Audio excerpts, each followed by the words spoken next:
UGC समर्थकों पर लाठीचार्ज के बाद भड़के चंद्रशेखर आजाद, कर दिया फिर से बड़ा ऐलान। इस तारीख को उमड़ेगा दिल्ली में हुजूम। कमंडल पर भारी पड़ने की कही और चंद्रशेखर के समर्थकों ने बाद यूजीसी पर अब आर पार का बनाया प्लान, जो कहा वो आप भी जानिए। ऐसा लग रहा था कि सुप्रीम कोर्ट के आदेश के बाद यूजीसी का मुद्दा शांत हो जाएगा, लेकिन यूजीसी पर प्रयागराज और काशी में जो हुआ उसने देश भर के छात्रों को गुस्से में ला दिया, क्योंकि लाठीचार्ज की तस्वीरें आई और बहस तेज हो गई। इसी माहौल में चंद्रशेखर आजाद सामने आए और उन्होंने छात्रों के लिए बड़ा ऐलान कर दिया, जिसकी चर्चा अब चारों ओर हो रही है। चंद्रशेखर ने न सिर्फ छात्रों का खुलकर साथ दिया, बल्कि उन्हें यह भी कहा कि पढ़ाई मत छोड़ो, आंदोलन की जिम्मेदारी उन नेताओं की है जिन्हें आपने चुना है। उनका कहना था कि छात्र भविष्य है और भविष्य को आग में झोंकना ठीक नहीं है।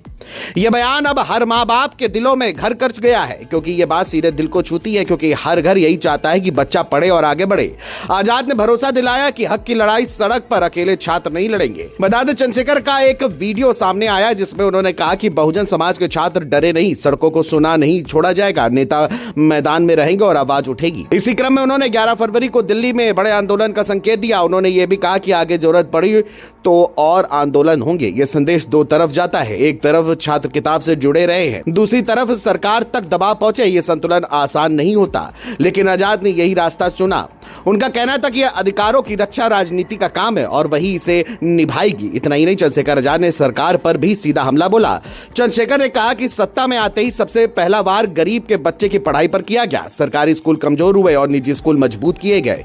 नतीजा यह कि गरीब पीछे छूटता चला गया। उन्होंने दावा किया कि जिस दिन उनकी सरकार बनेगी, सरकारी स्कूल ऐसे होंगे कि अमीर भी वहीं पढ़ना चाहेंगे।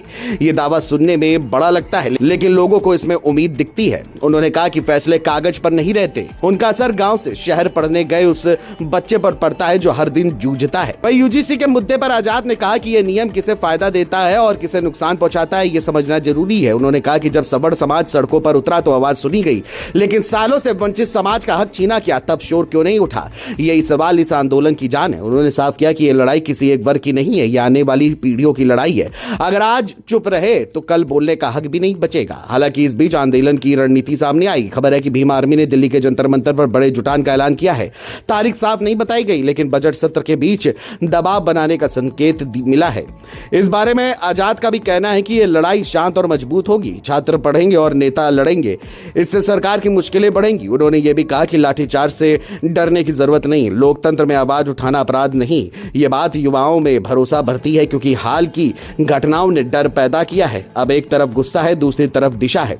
चंद्रशेखर आजाद ने छात्रों को राह दिखाई और नेताओं को जिम्मेदारी याद दिलाई है, जिससे संदेश साफ है कि पढ़ाई और आंदोलन साथ साथ चल सकते हैं अगर नेतृत्व सही हो। दिल्ली में होने वाला जुटान सिर्फ भीड़ नहीं होगा, बल्कि संदेश होगा। सरकार तक ये बात पहुंचेगी कि शिक्षा से खिलवाड़ मंजूर नहीं है।